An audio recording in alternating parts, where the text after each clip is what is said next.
বর্তমান সময়ে কিন্তু আমরা অধিকাংশ মানুষই কিন্তু ফেসবুক ইউজ করি।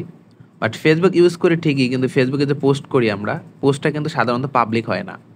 তো আপনার ফেসবুক অ্যাকাউন্টের পোস্ট কিভাবে পাবলিক করবেন আজকের এই ভিডিওতে একদম ক্লিয়ারভাবে দেখানোর চেষ্টা করব। তো চলুন ভিডিওটা শুরু করা যাক। ভিডিও শুরু করার আগে একটা রিকোয়েস্ট করব, আপনি যদি আমার আজকের এই ভিডিওতে নতুন দর্শক হয়ে থাকেন, অবশ্যই আমার পেজটা ফলো করে রাখবেন, একটু সাপোর্ট করবেন যেন নেক্সট টাইম আরও গুরুত্বপূর্ণ ভিডিও আপনাদের মাঝে শেয়ার করতে পারি। তো চলুন ভিডিওটা শুরু করা যাক। তো প্রথমত ফেসবুক অফিসিয়াল অ্যাপে প্রবেশ করতে হবে।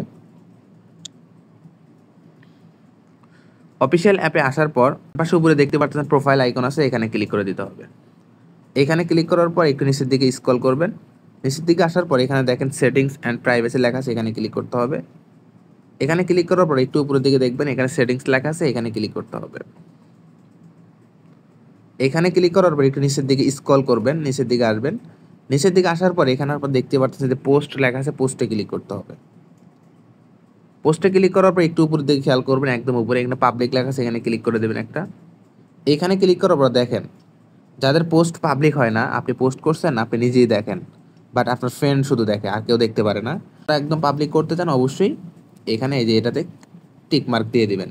তো এখানে টিক মার্ক দেওয়ার পর ব্যাগে আসবেন। ব্যাগে আসলে কিন্তু আপনার পোস্টটা কিন্তু পাবলিক হয়ে যাবে এখন থেকে, ঠিক আছে? ওইখানে টিক দিলেই কিন্তু আপনার পোস্টটা কিন্তু এখন থেকে পাবলিক হয়ে যাবে। তো আশা করি বুঝতে পারছেন কিভাবে আপনি আপনার ফেসবুক অ্যাকাউন্টের পোস্টটা পাবলিক করবেন।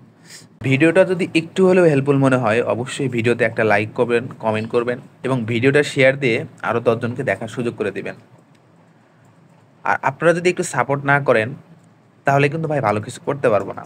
তো আপনাদের একটা লাইক, একটা শেয়ার, একটা কমেন্ট, এটাতে কিন্তু আমার ভিডিও বানানোর কিন্তু অনেক উৎসাহ বাড়িয়ে দেয়। তো প্লিজ আপনারা একটু সাপোর্ট করবেন যেন নেক্সট টাইম আরও ভালো ভালো ভিডিও নিয়ে আপনাদের সামনে উপস্থাপন করতে পারি। তো সবাই ভালো থাকবেন। আল্লাহ হাফেজ। আসসালামু আলাইকুম ওয়া রাহমাতুল্লাহ।